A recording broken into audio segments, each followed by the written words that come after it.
I find this generally true in Tibetan Buddhism. Their emphasis on compassion is huge. The whole thrust of Vajrayana, which is Tibetan Buddhism practice, is that you're not just working for yourself. You're in a field that includes all other beings. Any work that you're doing is equally for yourself and all other beings. And they just put a huge emphasis on compassion in a way that I find very moving and very real.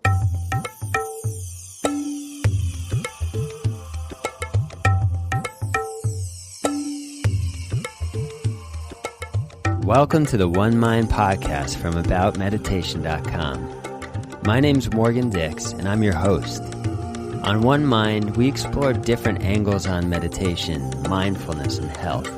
We interview experts and everyday practitioners to bring you the stories, the science, and the exploration that will help you understand why this ancient practice is more relevant and important today than ever before. Hi everyone, welcome to the show. Short introduction today. As you can tell, I've got a cold. Some cruel trick of nature to give a man a cold in the middle of summer, but so be it. And it doesn't take away from the awesome interview with my very good friend Richard Klein. So I'll keep this brief. This interview is really all about spiritual practice and developing our capacity for compassion in the context of Tibetan Buddhist meditation. Richard is an old friend of mine, an old mentor, and someone I love very much. He's been practicing meditation for several decades, and really only in the last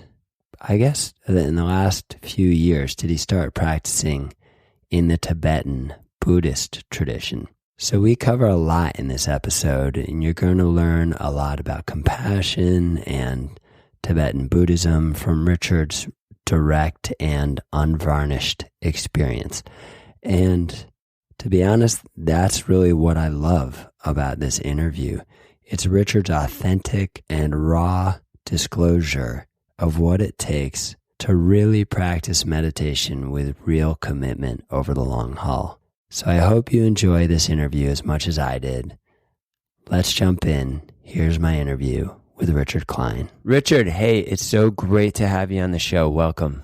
It's great to be here, Morgan. Thanks for having me on. Fantastic. So I think we can jump right in.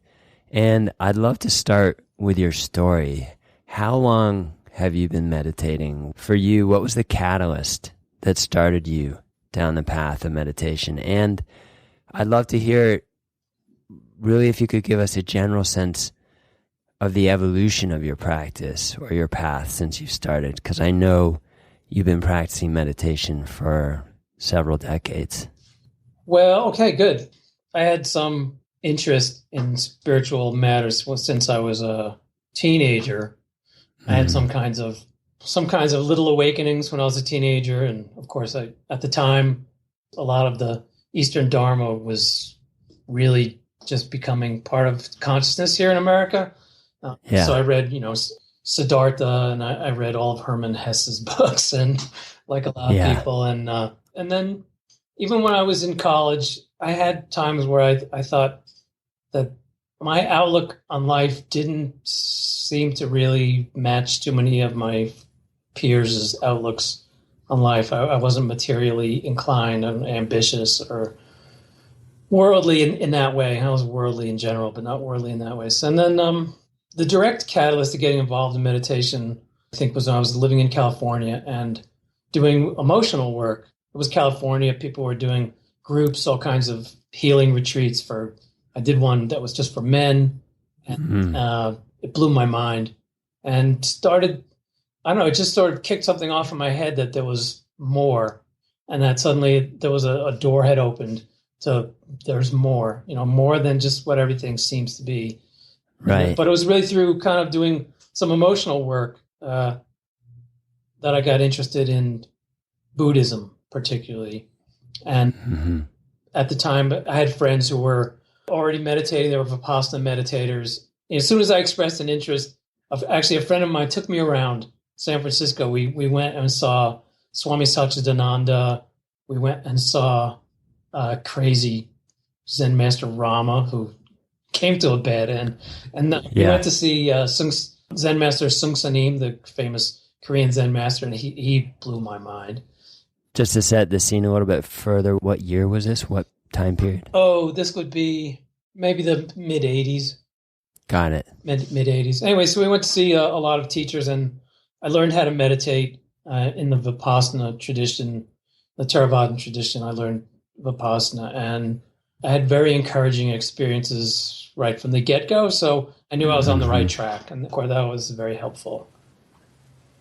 And did you, with Vipassana, was that, can you say just very briefly, what is that practice? Oh yeah, I learned very traditional Vipassana, the way it's taught by the insight meditation people. It's not as opposed to like a Goenka style. So it's basically just a quiet, seated, eyes closed meditation where you typically focus on breath for concentration of awareness.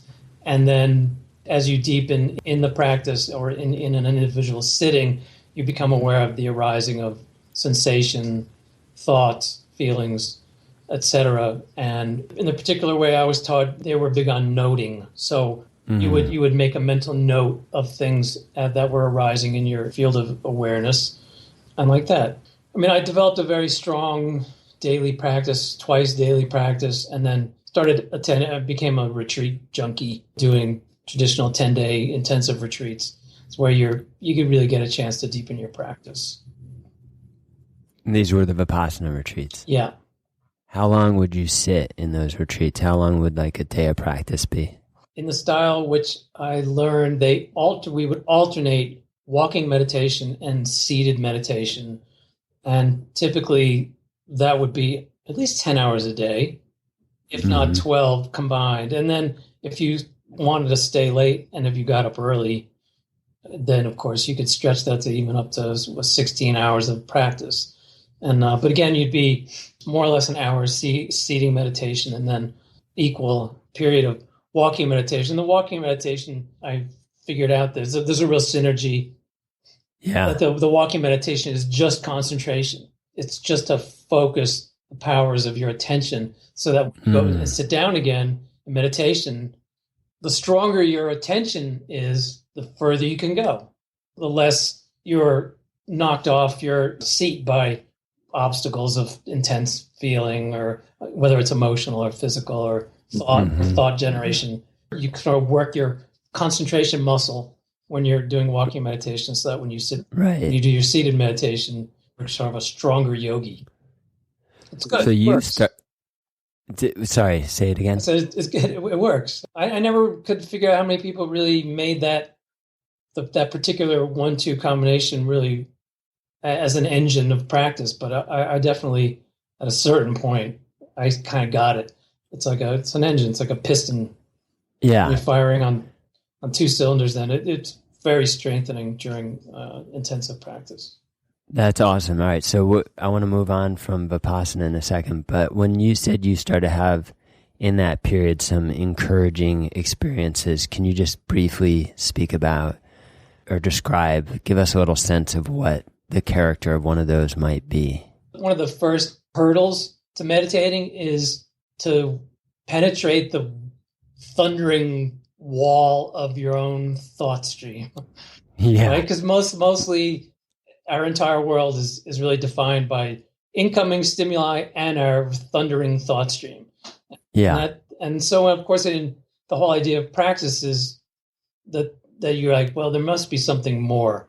There's more to things than just stimulus coming in and my thundering thought stream response to everything. So the first time I went to a formal group meditation with instruction, I sat down, I got the instruction, closed my eyes, focused, and felt this literally a huge wall fall on my head.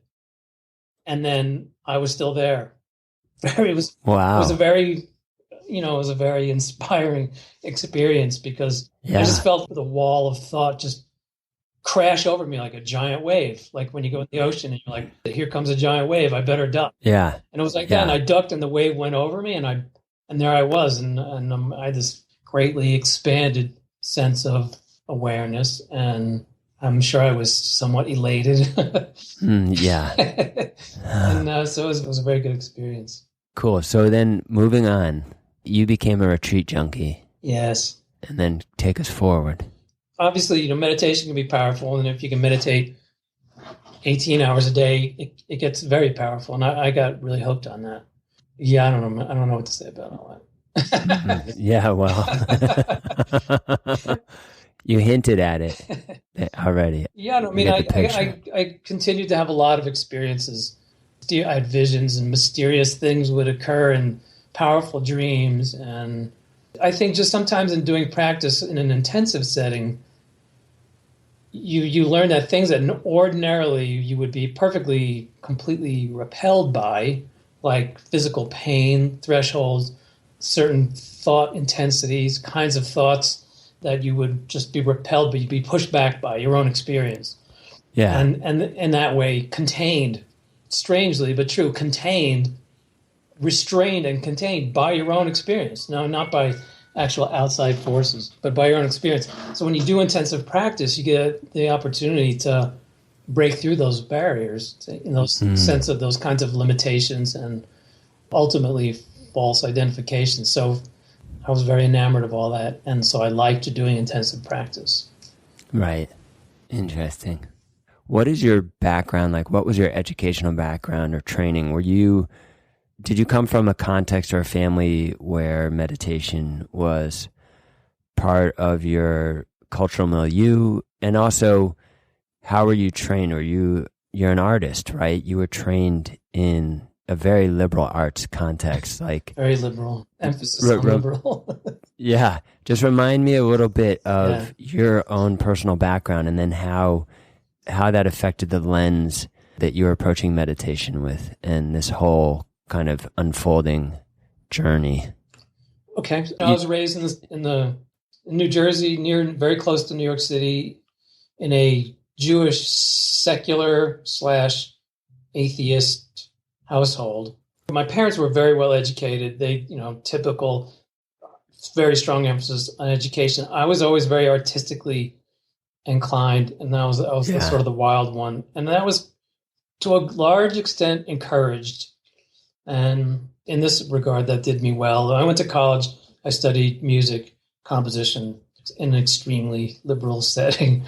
It was Bard, right? Bard College. I went to Bard College, yeah. Again, I had my own kinds of epiphanies when I was a teenager. I think even before that, there was something about when I was against my will.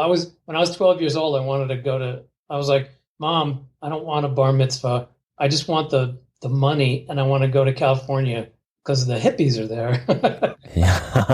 So I was 12 years old, and they were like, we're just going to ignore the child because it didn't make sense to them. It made a lot of sense to me. But when I had to do training, you go to training to do it for your bar mitzvah, I would go to, and it was a conservative synagogue, God bless them. It was kind of sort of not Orthodox, but really not Reform. It was quite conservative. It was sort of the straight deal. And I'd go on Saturday mornings, and it would only be men. And some of these guys were very old. So they were still World War I veterans. Oh my God. And they were just these old guys, and they would pray. And I would go, and I'm just this kid, and they would pray, and it moved me. Like, even just to talk about it now moves me. There was something about what they were doing and how they were doing it that you can hear it in my voice to this day still deeply moves me. And so there was some resonance, strong resonance there to the spiritual life. So, but that was an early incidence I just became aware that I was in awe. I didn't know what they were praying to. I had no idea.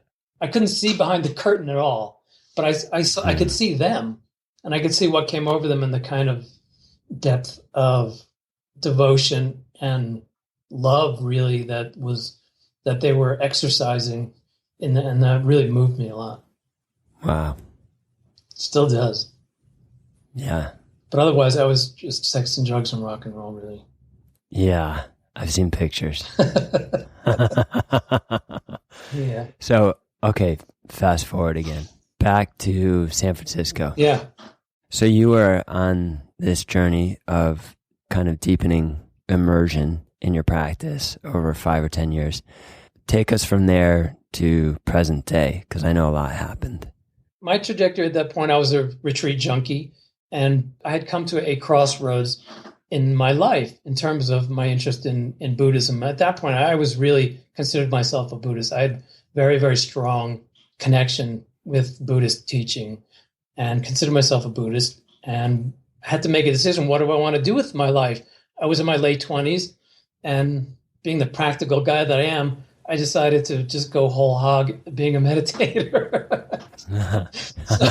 so I didn't really have career plans to interrupt. So definitely a crossroads. I had to think about it and decide.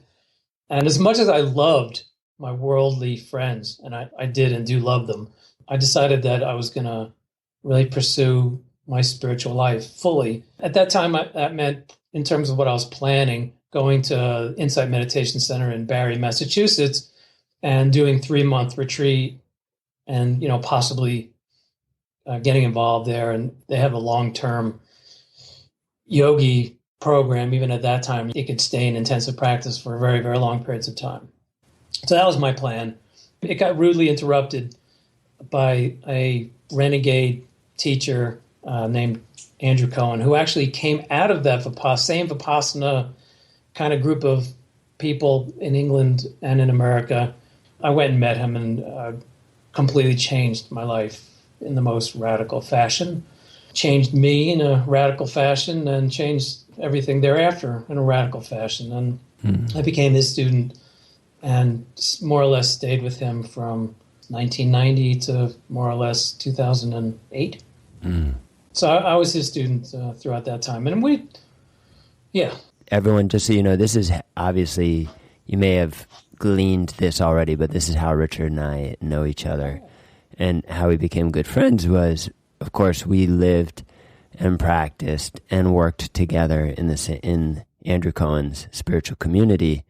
Richard was an older brother, mentor, and also my writing coach while I was there, among many other roles. And occasionally I got to return the favor and apply my own form of torture to him in yoga classes. It's true. But anyways, this is how Richard and I know each other, and we've been friends since I first met you in 2004-ish, no? Well, yeah, and briefly in 1997 when I ran that Foxhall, the marathon. That's right. So what came after Andrew Cohen then? I left Andrew's community in 2008. Of course, all the years that I was his student living in his home community, we did a lot of meditation, a lot of open awareness practice, just seated, stable, upright, seated, typically eyes closed, although later that was a little looser, and just open awareness of all arising phenomena.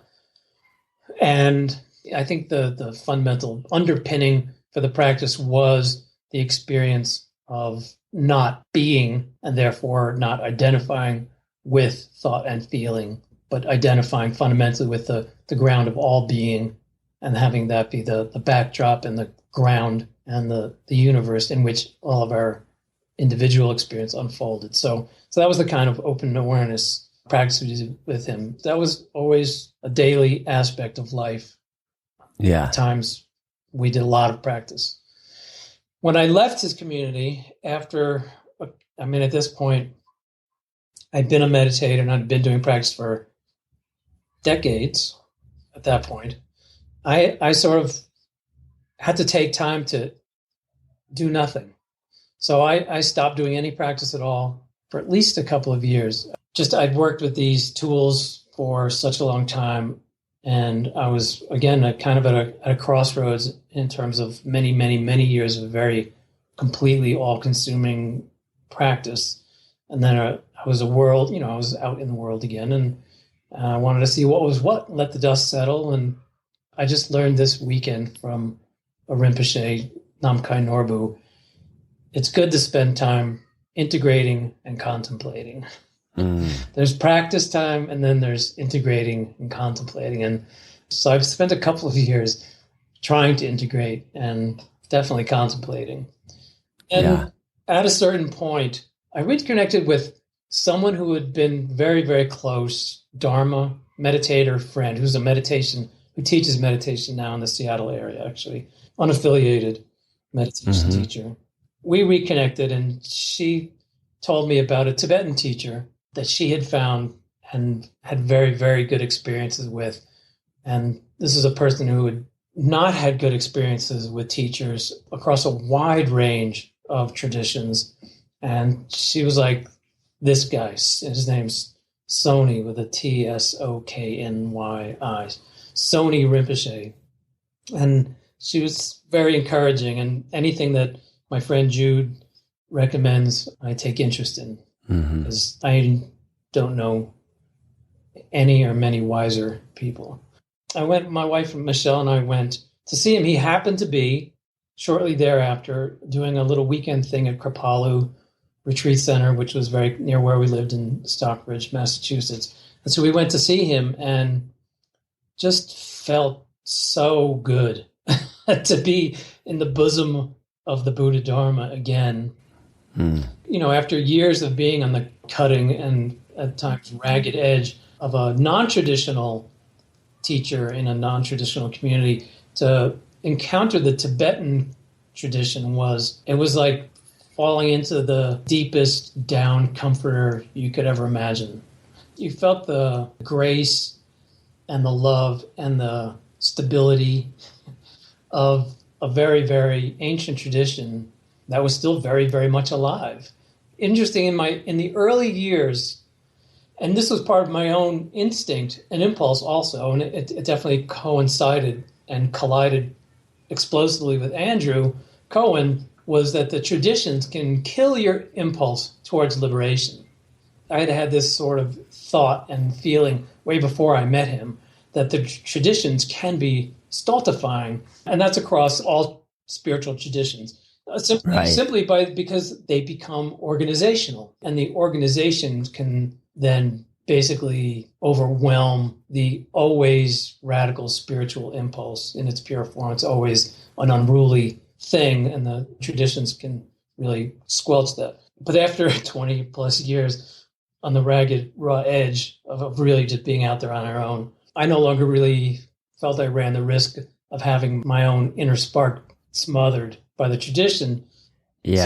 So in my case, coming back to the tradition, it was like a long lost spark finding a beautiful nest to continue to grow in. And that was my experience of coming back to a tradition which was completely new to me in terms of a practitioner. And so from that time on, I became interested in Tibetan Buddhism, and through this teacher, Sony Rinpoche, learned Dzogchen, which is one of the three main practice paths in Tibetan Buddhism. It is essentially a path of meditation practice in a very high form. Yeah. So you landed in this tradition. It sounds like it was a very soft landing. And now you're practicing Dzogchen, which is, as you just described it, one of the three main branches of the tradition, the practice veins of the tradition. Can you share a little bit about what the actual practice is that you do? I'll do a quick Dzogchen, best of my ability.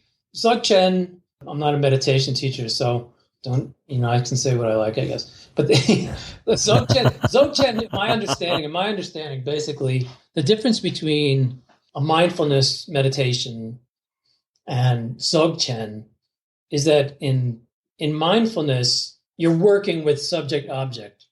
You are sitting, you're the one being mindful, you're the one following your breath, you're the one observing thoughts and feelings, you're the one relaxing, you're the one releasing.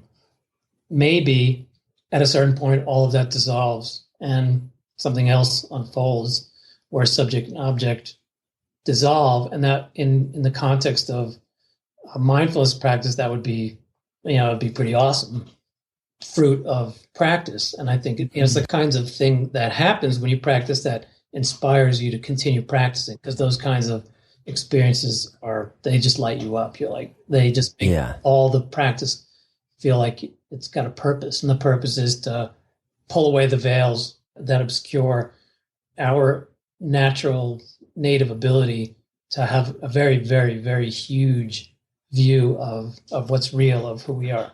So in Dzogchen, there's no subject object to do practice.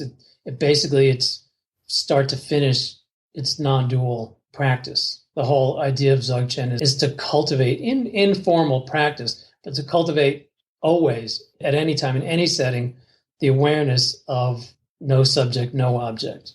I would say the other strong aspect, aside from just being a non-dual practice.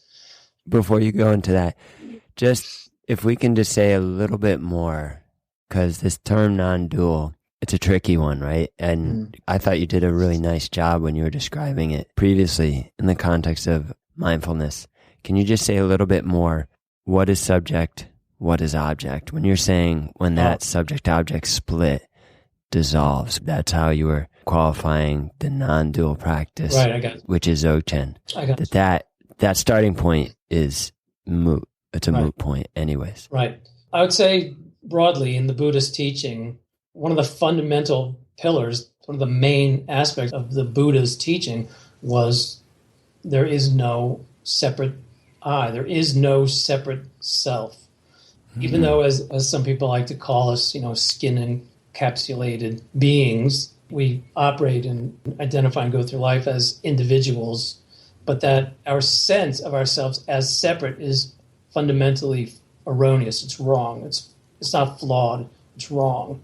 That our ability to perceive everything that exists actually transcends any such limitation as separate I. So in Buddhist teaching, there's always the separate sense of I. And fundamentally, all of Buddhist practice in terms of a path is to pull apart and attack from many different angles and ultimately destroy the separate sense of self. So when I say subject-object, I'm talking about the idea that we're always sort of locked into this separate sense of self, the me, Richard, or Morgan, or whoever we are, that there's this separate entity that's always relating to everything and everybody else. So that's the duality, that's the subject-object duality, is there's me and there's everything else. So everything that's happening, I'm perceiving. It's me. Everything that's happening, it's happening to me. If it wasn't for me, so that's the duality.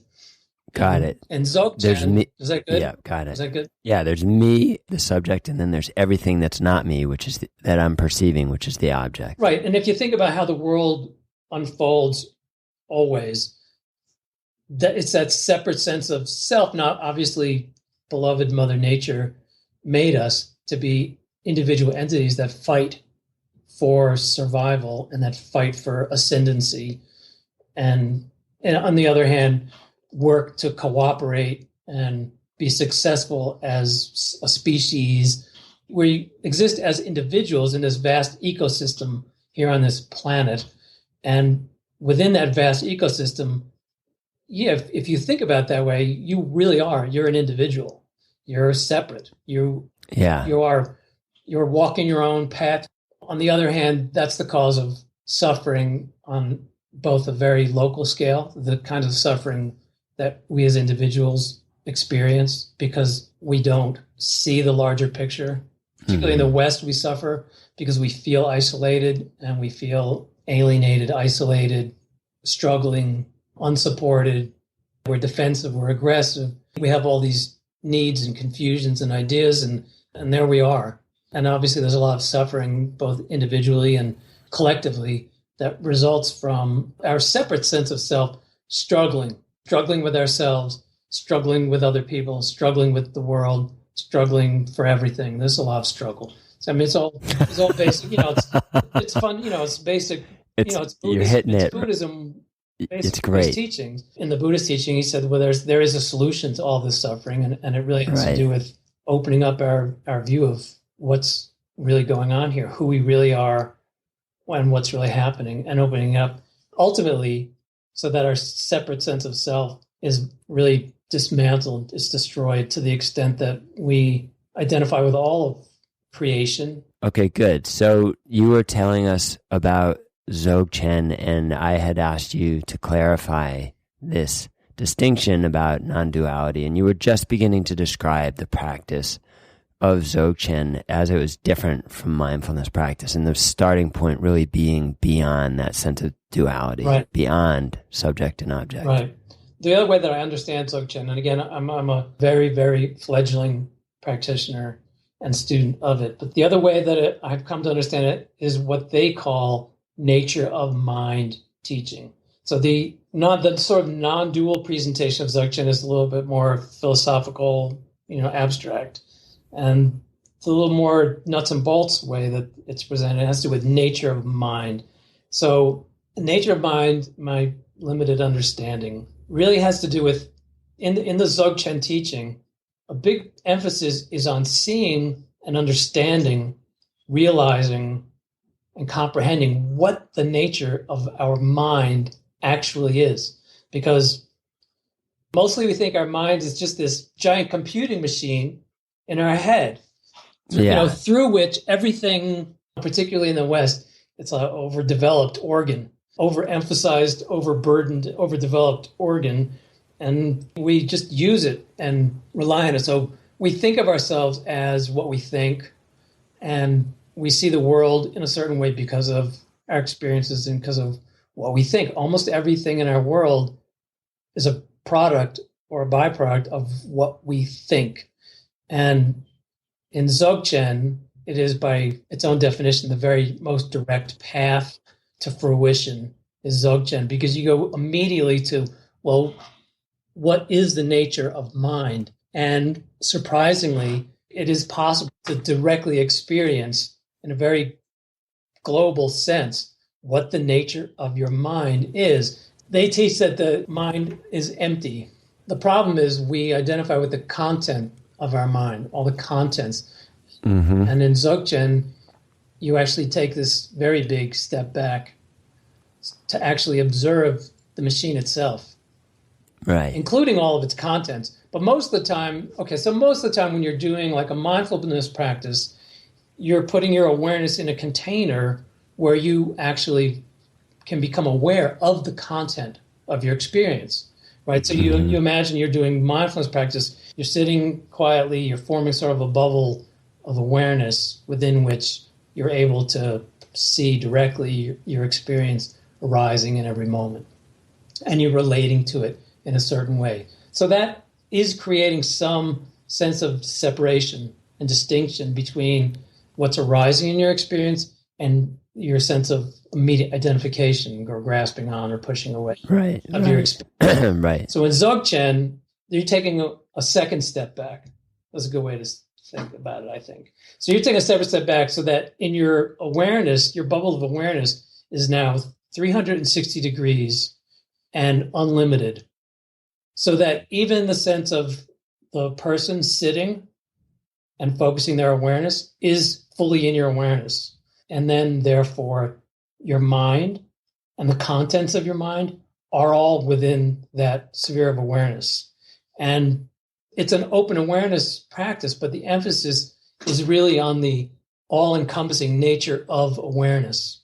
Yeah. And the fruits of that practice are these brief instances, which are generally termed rigpa, where you feel, where you're in your direct experience, you experience the natural awareness, the energy, and the compassion of our most primal state as sentient beings, completely unencumbered by thought, feeling, past, present, future, etc.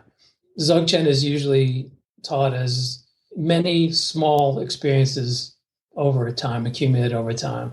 The only thing I also want to say is that in my own experience, it is pretty much in line with doctrine, how it's taught. Because as long as you have a body, right? As long as you're living and breathing and having a body and these things, you're an entity. You are an entity. You are a being, and there is a basic primal state to your beingness. And as long as you're alive and functioning in the world, there's certain ultimate nature of your experience. And a Dzogchen, it's just a direct path to actually experiencing what your ultimate nature is. And again, there's this very, very great energy that's just of awareness, very pure, not located in the body, not identified with any thought or feeling, not contained inside your head. Energy and awareness, and in my experience, always tremendous compassion, interest, energy, compassion. I still relish the inspiring moments when you get small fruits of practice. And in Dzogchen, that's what they're like. Yeah. Okay. Good. And so, what you were just describing, those experiences point towards the original nature of the mind as what you were describing before: clear, unobstructed, empty. I mean, you could use that word, empty. Yes, definitely empty. But that being a definition of the mind or mind's nature, that's very fundamentally different than how we tend to think of mind as what your modern Westerner, like the two of us, would tend to experience as our mind just chattering away nonstop with all sorts of different streams of narrative and X, Y, and Z going through our heads. Yeah, they like to say, because they're Tibetans, so they, in their heritage, they had a lot of nothing to look at, Tibetans, because of where they live. But they always say mind like sky. So they, and in that way, it's like as object focused thought, obsessed Westerners particularly, we're focused on the objects in the sky, the things, the weather, the clouds, the birds, the planes, the rain, the sunshine, the drones, the black helicopters, everything. So and kites, and so when they say mind like sky, they say, well, all of those things, that's not mind. They're not even related to nature of mind. Those are just objects in perception. They don't even have fundamental reality. The Tibetans, they literally mean it when they say it, that all of the objects of your experience have no intrinsic reality, none, zero. So it's a real head turner because we assign ultimate reality to the objects we perceive in Buddha Dharma, and strongly emphasized in this kind of practice. It's totally the opposite. And the whole idea is to become, I would say, self-identified with sky. Because then you see that the mind is just sky. It's this huge, vast, empty canvas against which all objects appear and disappear, but which in itself is pristine and limitless and, infinite. So, yeah. So what does Tibetan Buddhism have to offer the West that's different than, say, transcendental meditation, which is, as you know, incredibly popular in the West, or Vipassana, or more popular forms of mindfulness, like mindfulness-based stress reduction? Can you give us a sense of, to crudely say it, the different value proposition that Tibetan Buddhism brings to the table? I mean, first of all, I would say that all of those things are incredibly valuable. That mantra practice, like TM, which is essentially a mantra practice, my understanding, and mindfulness, Vipassana practice, and stress reduction practice, which, trust me, I still sometimes do. You got to do. Yeah. You got to do what you got to I am with you, bro. So, hey, if you look at it, really, all of Buddhism, all came from India.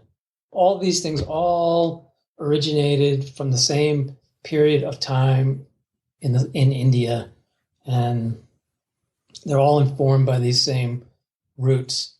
And they've developed in different cultures to take on many forms, but it's interesting. They all arise from the same spring. Be that as it may, I mean, personally, in my sort of mature stage of my practice, like a lot of, I would say, and I encountered people like this even when I was starting out. A lot of Westerners would go and do, I'm really only speaking about very dedicated practitioners here, really, but I'll just do it quickly. But a lot of people, they would be very, very dedicated practitioners, or maybe even go and ordain in different traditions, be it Zen or Theravada or Tibetan Buddhism, and be monks and nuns and do, really dedicate, and then return to their Western lives and kind of just be a mess. I'm fortunate in that the Dzogchen teacher that I study with has a very solid grasp of the difference between Eastern practitioners and Western practitioners. Buddhism, it's all about causes and conditions, which means that you've got to deal with what you got. How you are is what you have to work with. And causes and conditions for most practitioners in the West boil down to ramped up, overactive mental apparatus and underdeveloped, and in many, if not most cases, not just underdeveloped, but poorly developed, if not distorted emotional body.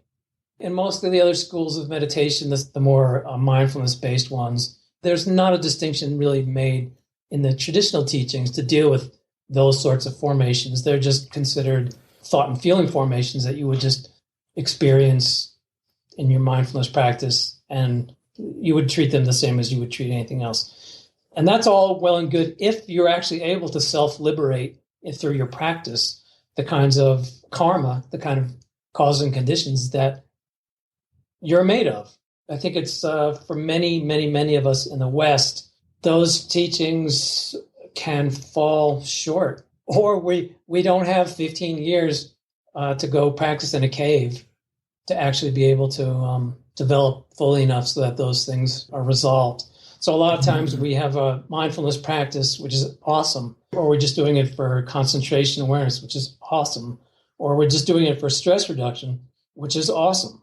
But the fact is that there may be a lot of work to do on the emotional body, which just simply isn't well addressed or directly addressed or especially addressed in the Eastern tradition. So this is going to be a two-part long answer, but so that's one thing. So in my own experience, right, after all of my 25 to 30 years of meditation practice, I came out at the end. I'm a well-informed, highly developed emotional, mental person, and didn't have a tragic upbringing.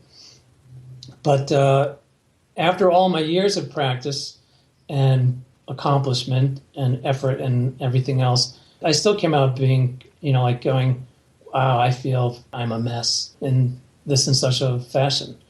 And I definitely am not confused about things that a lot of people are still very confused by. I'm aware that I'm not trapped in certain kinds of vicious neurotic cycles that most people and certainly most practitioners often remain trapped in. But be that as it may, I still felt like, man, I still have a lot of work to do on my emotional body. I'm a mess, in some way.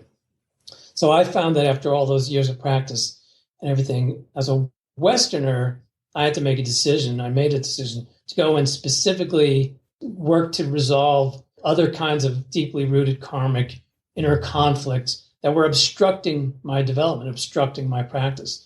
I would say Ken Wilber's integral theory is very instructive in this area, and I encourage people to become familiar with that. He's very clear about lines of development, and that we have many native lines of development. And if you wish to continue to develop as a mature person, as an adult, you have to attend to all of your lines of development, not just the strong ones, not just the ones you like. And to the extent that you neglect or ignore or are unaware of certain lines of development, and for most Westerners, that they tend to be the emotional ones, the rest of your development will become stunted, stulted, stopped. And I really strongly encourage, I think it's great to get even just a cursory understanding of Ken's work, levels of development, stages, lines of development. It's very instructive. So I will put links to that in the show notes, everybody. Yeah. And then to come back to Tibetan Buddhism, again, I think I'm fortunate in that the Dzogchen teacher that I have, he has a very direct recognition of the fact that most Westerners, they have very, very good understanding, too much understanding, way over their heads, usually, in most cases, understanding, but emotionally really just nailed to the floor. And that you have to learn to work even in such an exalted teaching as Dzogchen, and definitely even in basic practices like mindfulness practices, it makes sense if things seem to be obstructing you, they probably are. And in our Western culture, it usually seems like a good idea to attend to that need and not ignore it, and not to use practice exclusively to deal with emotional kinds of issues. We need to find resolution for our karma on all levels, and every tool at our disposal is worth picking up and using if it's effective. In Tibetan Buddhism, I would say, in terms of a practitioner, I find this generally true in Tibetan Buddhism. Their emphasis on compassion is huge. The whole thrust of Vajrayana, which is Tibetan Buddhism practice, is that you're not just working for yourself. You're in a field that includes all other beings. Any work that you're doing is equally for yourself and all other beings. And they just put a huge emphasis on compassion in a way that I find very moving and very real.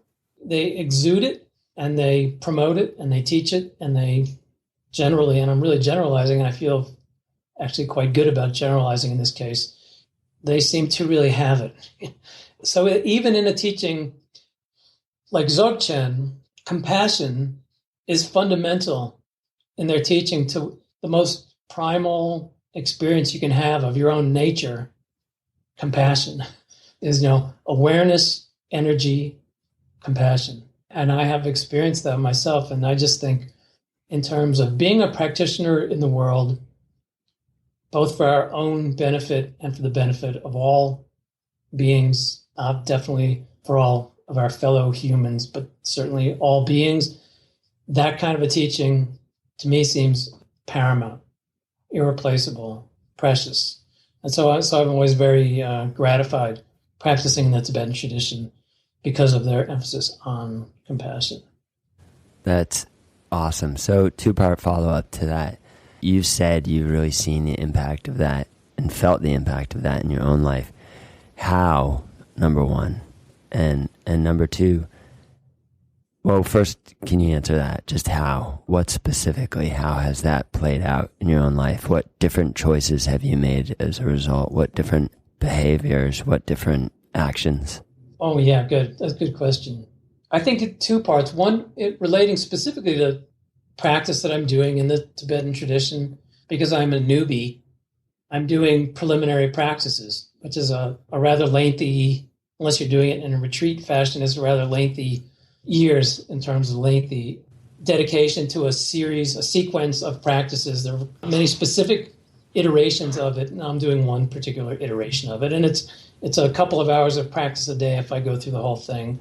And they're called alternately preliminary practices, or in Tibetan, nundro, or in the general category of purification practices. Okay, so after all of my years of being a practitioner, I was like, purification practices, why does that sound so good to me? I should be pretty purified by now. I've dedicated almost my whole life to the spiritual pursuit, and I should be pretty clean, squeaky clean by now. So of course, nothing can be further from the truth. And so I found personally stepping into the Tibetan tradition. So before they want to step you up in the traditional setting, before you would ever get Dzogchen actual teaching, you would do a lot of preliminary practice. So, okay, it's in the West and the rules are changed, but still, I want to do this. And a lot of the specific stops, along the specific set of practices in the nundro, it's a set of practices, right? And it's a sequence, and many of them are just very specifically, very explicitly and graphically about purifying oneself. And I just was like, what an incredible thing to do. What does that mean when you say, for our audience, like for someone who's never really thought about like what it means to purify themselves, like what, just start like from scratch. What do you mean? Yeah, it is a stretch, right? Because it only took me like 58 years of life and ups and downs and ins and outs and everything else to get to the point where I'm like, yeah, look how arrogant I still am, Look how much I still worry about myself, really. Look how much I don't really care about other things. Look how much I'm still involved in my story and whatever my condition is, good, bad, or otherwise, really. But look how closed I am still, really, really how solid a formation I am. And, whether it's the beliefs I have or just unconscious condition or just, whatever your karmic condition is, where you come from, how you lived, or what you think, how you're put together, all these things, and how arrogant I still am about it all, and how much I still want to. I mean, it's probably always for everybody, but you always want to cash your chips in. Hey, I've accumulated something. I want to cash. I want my reward now. I want to get something. I want some. So there's we always want some reward, and we're very arrogant. It was a recognition. I still think I know a lot, and still think I'm smart, and still think all these kinds of things. And then you sit down, and you're like, in the tradition, when you do purification practice, they're not gross. You're not beating. You're not like self-flagellating. It's not crude. It's a little more sophisticated than that. But you basically do some interesting things in terms of, because they use visualization a lot in Tibetan Buddhism. So, and you're always doing something in a context where you visualize and you sort of build a relationship in your mind, obviously, where you're relating to the greatest attainers, the greatest teachers, the greatest enlightened beings, the gods, the deities. And those they become your audience, your inner, it's very fascinating, really. You actually build an inner world where you're presenting yourself in an aspect of active humility or asking for blessing, asking for purification, visualizing purification, but always in this very, just not by yourself. You're not alone. You're not like me and myself in my mind world trying to do this. You're always visualizing yourself in a very large space where your audience, as it were, are the most enlightened, liberated, grace-filled, loving, whatever, Christ-like, if you wish, entities. So you're doing purification in a very loving environment. And that seems very crucial also. I just found it to be very nourishing. It's very, very nourishing, especially for Westerners. I don't think particularly Americans, emotional nourishment isn't something we had or know how to cultivate. Right. Or even know about. And so in a practice like this, if you can find that, it can be extremely nourishing and healing and liberating. To answer your question, how has it changed me? I think once I sort of found myself squarely seated in that posture of not assuming that I'm owed anything and not assuming that I know anything, and more likely assuming that I'm mostly probably pretty arrogant person, all these kinds of things. I started to find that I've started to think differently, my view of the world. Mm-hmm. I would say in very in very kind of minutiae terms, it's like I'm aware of what a critical, judgmental, evil-minded person I am. And, but instead of being like, don't take that the wrong way, everybody. He's not really evil. Well, it's like this is just the view from the inside. A lot of people, you think like this, the shit that you think but don't say. A lot of it's not very nice. Right. Yes. Right. So that's what I'm talking about. And that it didn't seem satisfying to me to just let that be, because it seemed to me at this point that I was, by just letting all that inner voice just be, I was really sustaining, and in a way, even if it didn't seem like I was feeding it and cultivating it, I no doubt am and have been still cultivating that sense of self that's really pretty nasty. It's really not that nice. It is very harsh towards self, which really isn't very helpful, and harsh towards others, which obviously isn't very helpful. And it didn't really matter to me that I didn't act out on it overtly. I realized that I was acting out on it, even if it was on a subtle scale. And in some cases, it really was not a subtle scale. We beat up on ourselves, and it's not subtle. We have all that kind of thing. And it's just, we tend to downplay it. And at a certain point, I was like, it was just hanging out, man. I mean, it was just coming out of my pores. And I was like, this is kind of gross in my experience now. I should pay attention to it. So doing Tibetan practice, I think it's it's made me realize that I shouldn't just let that stuff just go and take it for Yeah. granted and assume it's harmless. Really? I was like, don't assume it's harmless. At a certain point in your development, even if it seems harmless, it probably isn't. And then, I know, you want to soften the edges, soften the edges. You see how people are, it's like, we're cool, we're chilled out, and somebody bumps into you in line, or you bump into the guy in front of you in line, and then you just snap around. And that's very common in our culture to be that way. Somebody cuts you off in traffic, and you're like a rage-filled beast for a moment. Oh, yeah. This is very common. It's very accepted. Yeah. But if you start to zoom in on that in a bit of a more examined way, you might start to think, well, that's really not cool. That's actually not a good thing. And it's not in a superficial way. You might think it's possible to address the causes and conditions behind that sort of compulsive, impulsive response that are worth calling forth, as challenging as that may be, to call those forces out. And that it is challenging to do because we don't want to call those things forward. We try and suppress them generally, hopefully. But still, at a certain point in your practice, you may have to go in and get them and bring them forth, encourage your development on all lines of development, as Ken would say. And I find Tibetan Buddhism at this point in my mature years of practice, it just really is the right medicine at the right time.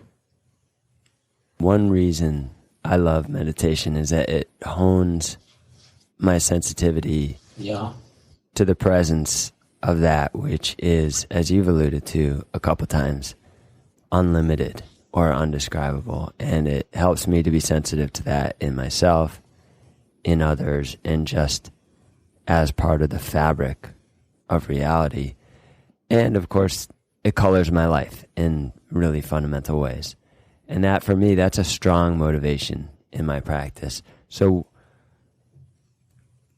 we're kind of wrapping up here, the interview, but I wanted to ask you this question because you've spoken to it in a lot of different ways throughout, but in a simple way, why do you think it's important to meditate?